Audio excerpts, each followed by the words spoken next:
तो मैंने फिर से डेथ गेम के पार्ट 1 और पार्ट 2 दोनों को ही एक साथ खत्म कर दिया। तुम में से जो लोग मेरे वीडियोस को हर दिन देखते हो उन लोगों को पता ही है कि डेथ गेम का पार्ट 1 और पार्ट 2 दोनों का ही मैंने रिव्यू किया था। लेकिन ये सीरीज इतनी मस्त थे ना कि मेरा एक बार से मन नहीं भरा। फिर से मैंने डेथ गेम के पार्ट 1 और पार्ट 2 दोनों को ही खत्म कर दिया। तो मैंने सोचा कि इस सीरीज के ऊपर तो एक डिटेल वीडियो बनता है। उसी के साथ मैं डेथ गेम के पार्ट 1 और पार्ट 2 का रिव्यू वीडियो का लिंक दे दूंगा डिस्क्रिप्शन में। अगर तुम चाहो तो इस वीडियो को खत्म करने के बाद उन दोनों वीडियो को चेकआउट कर सकते हो। तो चलो बिना टाइम वेस्ट किए वीडियो को स्टार्ट करते हैं।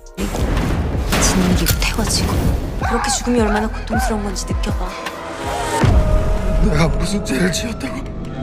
तो पहले बात करते हैं सीरीज की स्टोरी के बारे में। लेकिन उससे पहले एक और चीज, सीरीज हिंदी में नहीं है, तो इस वीडियो को अच्छी तरह से देखना। मूवी की स्टोरी के बारे में तुम्हें पता चल जाएगा। और स्टोरी सुनकर अगर अच्छा लगा तो तुम सीरीज को ओरिजिनल लैंग्वेज में ही देख सकते हो। अगर तुम प्राइम वीडियो से देखोगे तो हिंदी सबटाइटल में मिल जाएगा। अगर किसी और साइट से देखते हो तो तुम्हें इंग्लिश सबटाइटल मिल जाएगा।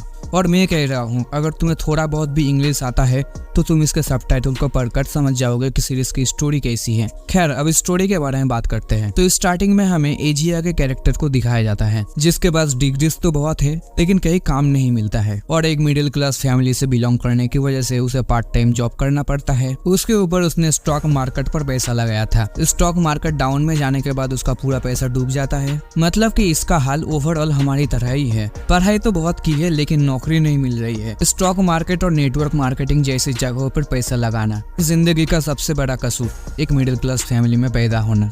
और सीरीज की सबसे खास बात क्या है पता है? एजिया के पास एक गर्लफ्रेंड है। मतलब कि उसे नौकरी नहीं मिल रही है। एक मिडिल क्लास फैमिली से बिलोंग करता है। उसके ऊपर सारे पैसे भी हार गया, फिर भी भाई के पास एक बंदी है।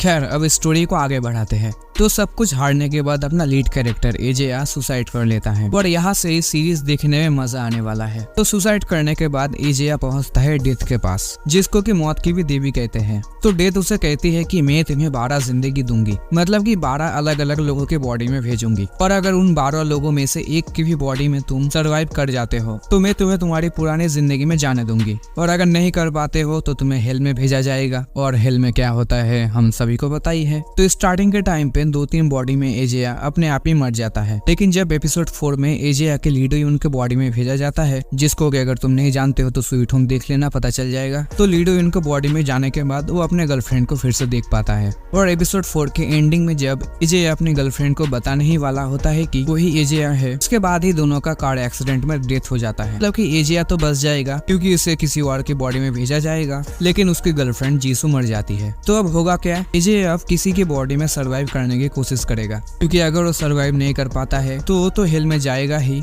उसके साथ उसकी गर्लफ्रेंड भी वापस नहीं आएगी। और अगर वो सर्वाइव कर लेता है तो उसे उस दिन में ही भेजा जाएगा जिस टाइम पे वो सुसाइड करने वाला था, जिससे कि सब कुछ फिर नॉर्मल हो जाएगा। उसके बाद क्या होता है तुम लोग सीरीज देखो, पता चल जाएगा तुम लोगों को।